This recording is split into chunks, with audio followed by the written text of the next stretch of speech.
ತಾನೇ 12 ಗಂಟೆಗೆ 11:15 12 ಗಂಟೆಗೆ ನನಗೆ ಆದೇಶ ಬಂದಿದೆ.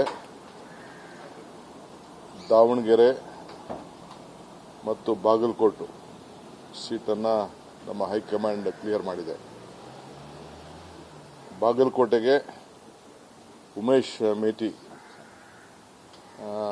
ಎರಡನೇ ಮಗ ಅವರೆಲ್ಲರೂ ಕೂಡ ಅವರು ಒಮ್ಮತದಿಂದ ನಾವೇನು ಶಿಫಾರಸು ಮಾಡಿದೋ ಆ ಪ್ರಕಾರ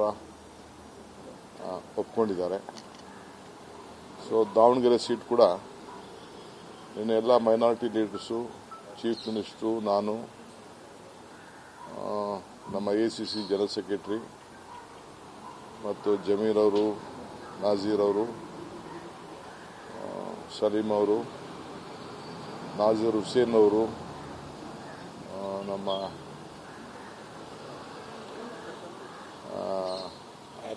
ಹ್ಯಾರಿಸ್ ಅವರು, ಜಬ್ಬಾರ್ ಅವರು ಎಲ್ಲರೂ ಕೂಡ ಮಾತಾಡಿ ಒಮ್ಮತದ ತೀರ್ಮಾನಕ್ಕೆ ಬಂದಿದೆ.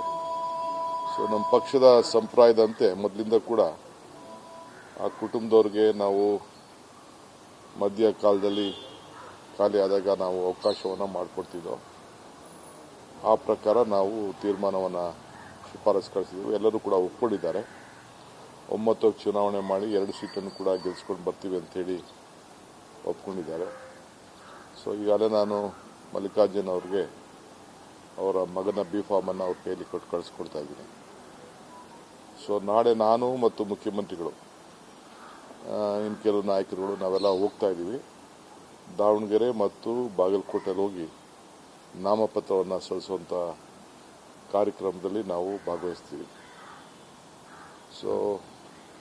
ಬುಧವಾರ ಅವರು CM ಅವರು ಆ ಬಜೆಟ್ದ ರಿಪ್ಲೈ ಮಾಡಬೇಕು ಅಂತೇಳಿ ಚರ್ಚೆ ಆಗಿದೆ. ನಾಡಿದ್ದು ನಮ್ಮ ಬಿಸ್ನೆಸ್ ಅಡ್ವೈಸರಿ ಕಮಿಟಿಲಿ ಚರ್ಚೆ ಮಾಡಿ ಅದನ್ನು ಮಿಕ್ಕಿದ್ದು ದಿನಾಂಕನ ನಿಗದಿ ಮಾಡಿದ್ವಿ.